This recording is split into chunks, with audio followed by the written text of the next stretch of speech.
All the steam we do processing with, and one of the most amazing things about steam is it's a totally sterile unit to do processing with. So, and it's perfect.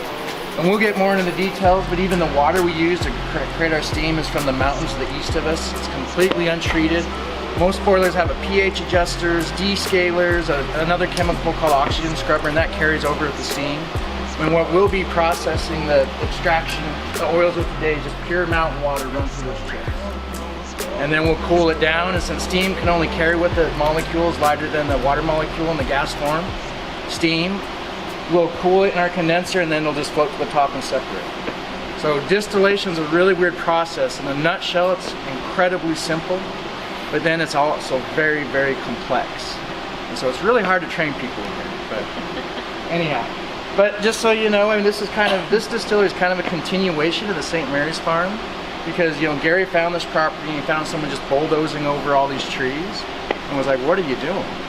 And there was an overgrown Christmas tree farm that, you know, they're 30-year-old trees, and so all these trees used to get cut and shipped here, and Gary himself and his friend Eldon Niddle would personally drive the trucks down to St. Mary's in the winter, which is 2.5 hours away.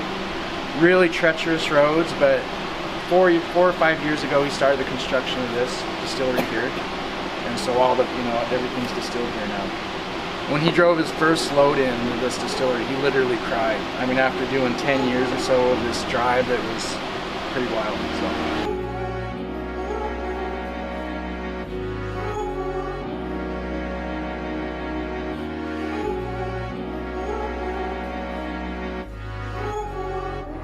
We do analysis of every single batch we run. We have a lab technician, Jesse Marshall, but he's gone. He's on another assignment. He's working with research and development right now, trying to source some of the trees. But what we've done, if you look at this Agilent model right here, this is a gas chromatographer.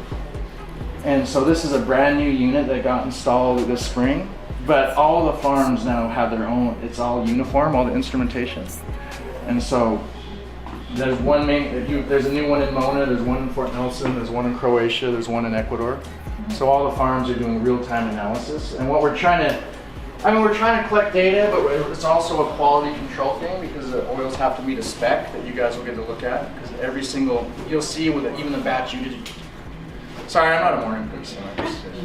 Okay. Anyhow, even the batch we do today, we'll pull a sample and Jesse will analyze, and every single batch has a corresponding analysis, and then all the batch information, and even the weather it was harvested at, the harvest site, et cetera, et cetera. Does it have a name? We're still working on that. I mean, it's part of this operation, but it's in Elmira, Idaho. So, and that's something, you know, to note of our operation. We're not in, like, you know, wildlife habitats or up in forests cutting wild trees and wildlands. These trees are all planted. You know, it's a crop for harvest. It's all planted in a 6x6 grid. So it's not like we're, you know, out in wildlife habitat or anything like that. So we'll talk more about the extraction chambers when we actually open them and load them, but all the components here are actually built in-house, but on the Mona farm. So that's pretty cool for us. There's a gentleman named Jose, or we call him Beto, and all these extraction chambers. I mean, there's Gary's design, but he actually does the fabrication. But this is any biomass, any medium you're trying to extract, this is where it gets loaded, and that's what we're getting shortly. And then, you know, the steam is getting pressurized from a boiler we're about to look at, and entering the bottom and eventually breaking the top. And then once it breaks the top, since we're continually forcing more steam in the vessel, it pressurizes and forces the steam down this braided hose right here. And then this is a condenser right here. And if you've seen other condensers, maybe you've seen them on the show about the moonshiners or French distillation. Usually it stands straight up and down, and there's a really long coil. And there's a steam side and a water side on a condenser. So the coil would be the steam side. But what we have here, instead of a coil, and that's working on travel time, the outside of the coil, that same vessel, there'd be a cooling water continually pumping in the bottom, and then the heat transfers into that water and then exits the top. And that's why on these units, that's red right there. Just be aware those are going to be hot, because how we're condensing steam is a heat transfer by surface area. So this is going to take this 8-inch steam line that's extracted the oil, and if we open this cap right here, we can see 245 half-inch stainless steel tubes that run the entire length of the cylinder. So it's working on dispersion rather than travel time with the coil. And part of the reason it's that way too, we have to clean these at times, because eventually pine needles, wood chips get in there, so we have to pull both the caps and clean it, and that'd be really hard to do with the coil. So that's part of the purpose of it. But then you can imagine that the cooling water is coming on the blue piping on the bottom. It's entering the bottom and then traveling, and then it never touches the steam it's condensing, so it's called a non-contact cooling water. Like really, I'll get more into it later, but we actually use our byproduct water, our fluoro water, for that cooling water, because the quality of it doesn't matter because it never touches the steam.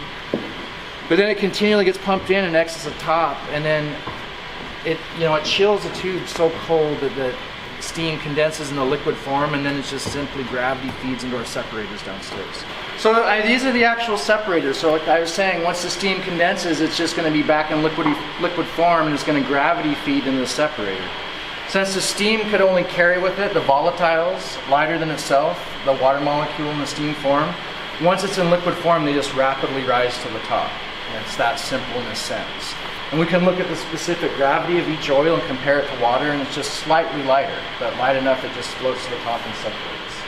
And so eventually, though, this is from the last batch, and it's called a separator because we're separating oil from water, right? And this is the funnel that will tap it off, and we'll see that later. But we leave a little from the last batch because it starts all draining in down this funnel and goes out this tap right here. We cut it because we don't want water to come over, and that's the whole thing. The whole purpose of this vessel. But, separation is completely natural. This is just a vessel we can actually capture it in and let itself tap it off. Well, these silver lines right here feed back all the way back to the boiler. We'll go look in a second, and the steam will pressurize and lead all the way up to these two valves right here. And that's how we introduce the steam, and that's the start of a batch once we have fresh chips in it. But a really cool thing about this distillery is all controlled by a digital process control system. So this is the brain for it. This is the PLC, and then it has digital valves that we control and monitor inside this room. But then it also, the entire unit takes PSI and temperature measurements that you can see all at once. And so, all my past installation before this, every single temperature, every single percent of valve was open. You manually had to come check. You had to look down here. You had to run upstairs. And then anytime you change something, it changes everything downstream. Take a look. Wow. That's the real McCoy. Yeah, so that's about 150 liters. Is anybody really quick at math? No, me neither. So it's 150 liters. So we have, 150,000 milliliters divided in a 5 ml bottle. So 30,000 5 ml bottles. And then if you like to know retail values, you can times 30,000 by the retail value. And it's Idaho. You can smell it, Yeah. It's not it still needs to be filtered because cellulose is light enough, it gets carried with the steam, and that's the debris you see in the bottom. And a small amount of water will come through, and that's one of the last things we have to do is called decanting, getting all the water off it. But other than that, and the analysis upstairs that Jesse will do and make sure it passes its C of A, its certificate of analysis, that's the final product. And that's what we'll tap it off today, and we'll filter it, and you'll see, other than it getting shipped to Utah and the quality control and Q&A testing that gets done, you'll be seeing the final product. So. And what is this exactly? Idaho balsam fir. Idaho balsam fir. And we'll, here's the thing.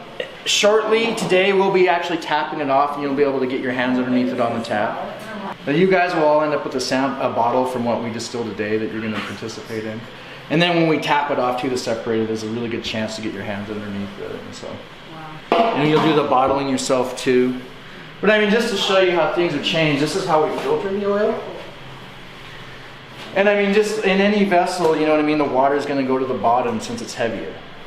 And so it all used to get pumped up to those chambers up there and ran through a non-bleach coffee filter, which was really problematic because it's already separated sitting here like this. And it was getting pumped out in there and re-stirred, and the cellulose was, you know, so we just sit there and clog those filters, clog those filters. So what we did is... This is antiquated equipment now? Yeah, oh for sure. That's the museum. So inside of this little tower right here, there's 3 different filters of stainless steel screens. And so let's pretend this one's empty, right? And then what we have here, we'll get more into it when we're actually opening up the chambers, but everything in a young living distillery, the oil, the steam for extraction is going to touch is stainless steel. And if there, you know, there has to be gaskets, of course, though, and all the gaskets are FDA, food grade, oil resistant, heat resistant. But what we'd end up doing is this, even this pump that came from a home brew supply store, and the internals are stainless steel.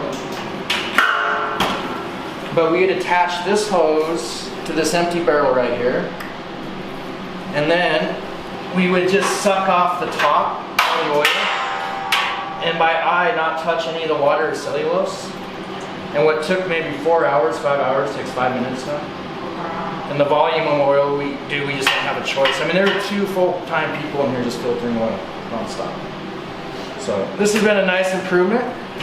And then, you know, you guys know it's always called the winter harvest. You know why that is? Is it the winter time? Well, okay, but the reason why it was done in the winter is because if you take this oil and you try to freeze it, I don't know what temperature it freezes at, but I haven't seen it. And so you imagine what part of what this oil is doing for a tree, besides, you know, delivering nutrients to cells, being part of its immune system, is actually an antifreeze. It's 20 below here quite a bit in the winter. If you go saw one of these trees down, it's not frozen, right? So as part of its defense mechanism against the cold is actually producing more oil. So that's why Gary always liked to do the harvest in the winter. And our lab technician, that's, like I said, unfortunately not here, last year he got a published study about it. And it actually does show that oil levels spike in the winter. The quotas are so big now, we could never make that much oil even if we ran 24 hours a day in the winter. And so now, I mean, it's not significant enough either to justify shutting down, but it does spike in the winter, so hence the winter harvest. So you'll see when we actually, the oil passes over, that's when it shows up in the separator. That there's, for every single batch we do, the amount of steam we're condensing to do the extraction. Yeah! I'm trying to get to it, I don't know how it works. What is this down here? Sorry. There's 600 gallons of the byproduct water, hydrosol, hydroessential water, fluoro water, whatever you want to call it. I mean, for us, it's a wastewater we have to manage. It's a serious liability. Hot tub water. So it all ends up going through a second pass. It gets one more chance to separate. A second separator I put in there a couple years ago. And it passes spec, and it's oil that we weren't collecting that we're collecting now. But then all that water fills all these big 250-gallon tanks. And it gets pumped from here all the way out to where our cooling towers are and the big cisterns, you know, a concrete tank that holds all our water for condensing steam, our non-contact cooling water. And it'll go through a filter underneath us, and then it'll go through a pH adjuster that's in the boiler room. It's a food grade one, even though this will never touch the steam for extraction. And so it's really cool that by reusing this byproduct water to condense steam, we've reduced our water usage by 80%, 85%. And that's also how we dispose of it, because if you remember me showing the red pipe run that leaves the condenser, it's quite hot, sometimes around 200 degrees. It goes through 2 cooling towers once it exits the building and evaporates. So in Idaho, we have the Department of Environmental Quality, and I have a little bio from them that says, "Dear Mr. Packer, we approve your system," blah, blah, blah. That's good. I was telling you, everything in the Young Living Distillery is stainless steel. Even these chains that we have to use to, you know, hooks to that spreader bar that picks the spent chips. This is all 308 grade stainless steel overhead lift chain. Really hard to find and unbelievably expensive. So you guys notice this green line is not showing up too good today, but when we're actually pulling loads, we'll have everybody stand back because they can fall apart. It's not showing up because I'm in the way of it. Yeah, anyhow, there's also hard hat signs that are in the same point. There's another thing too, when you're in this building, if you don't want to wear your hard hat, just come to this side. But as soon as you cross this line, and if a lid's open or the hoist operating, we need hard hats on. If everything's closed down, though, you guys don't have to have it. You go to the distillery in Fort Nelson, BC, and as soon as you step on site, you have to have a high-vis vest on, a hard hat, and safety glasses, just to even be in the building. And I mean, things have changed so much. You're gonna see how this hoist drives itself. When we used to do all this distillation in St. Mary's, the hoist didn't drive itself, it just went up and down. We had all these long poles, and when it pulled clear, this plug you're about to see, all the charge had to run and hit it and ram it out the building. We got the good, good thing. Keep it cash, 'cause we got the real love.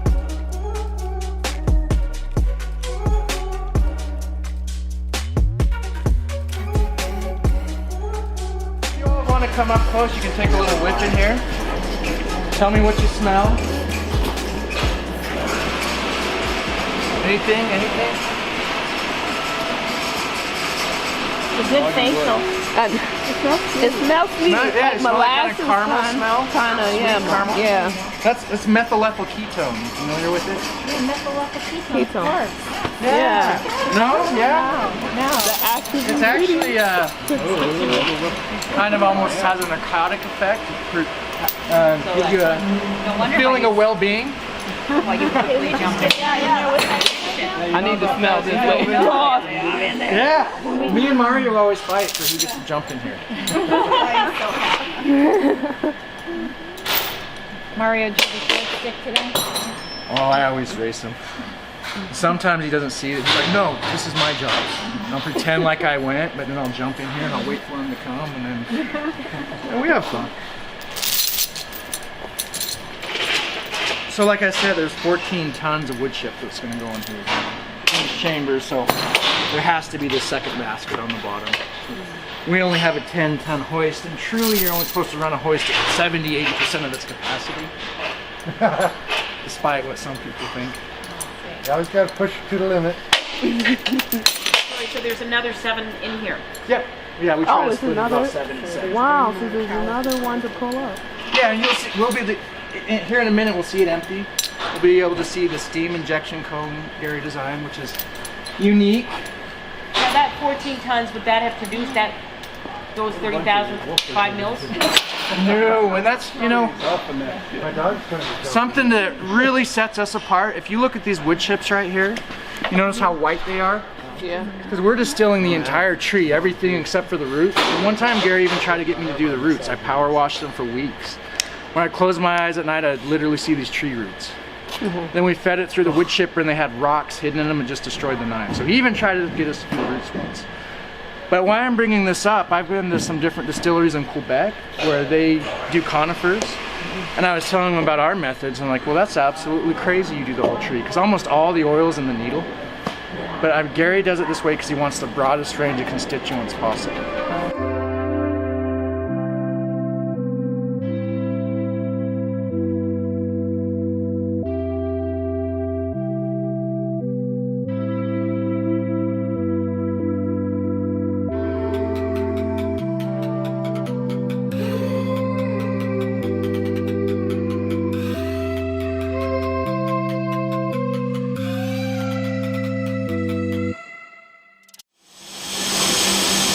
We'll do the tapping right now. We'll explain the path of when it happens.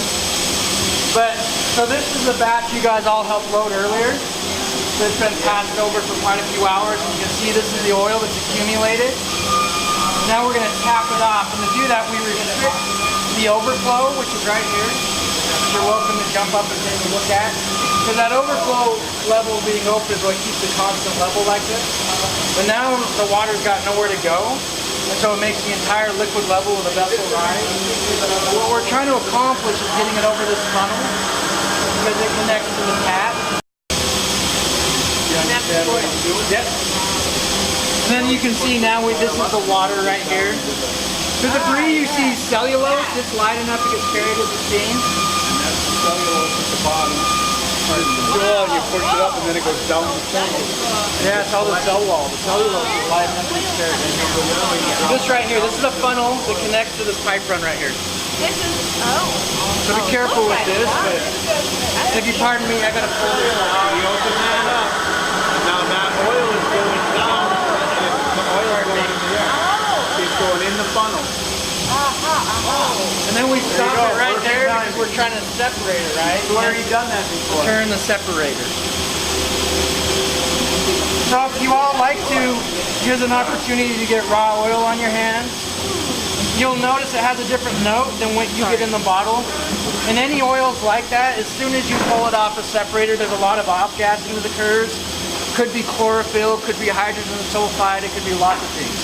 So I mean, even right now, I mean, there's the lightest volatiles are flashing off. So any oils like that, though, fresh off the separator, it smells a lot different. So what makes it smell like it does when we get it? It's had time to off-gas. All that chlorophyll's off-gas. I mean, you see right now the liquid level's starting to rise in the vessel. And that means if everybody wants to gather around, if you want to see this, to me, this is the best part of the whole process, because if you heard me talking about how I kind of consider this an alchemy, if you will, that you actually see the transformation. And for us, I mean, even if you're doing herbs, it might have been years of farm work that went on and it finally got harvested, loaded in that chamber, and then you see it change state and actually become liquid gold. And that's how we get it in the form to share with you and you share it with the world. But what's happening is the condensed steam is building pressure against the water already in the vessel. And there's the first bubble right there. That's the Passover right there. The first bubbles you see, we just saw the first two. There we go, boom. And I'll get out of the way and just go like that. Yeah, I've seen thousands of these. We still get excited. But again, you'll see the cellulose form, the cell wall, because it's lighter than steam, it gets carried. so that's all you get from that big batch? No, this will go on for a couple hours. This is just the initial point when the oil. The bubbles, that's the oil?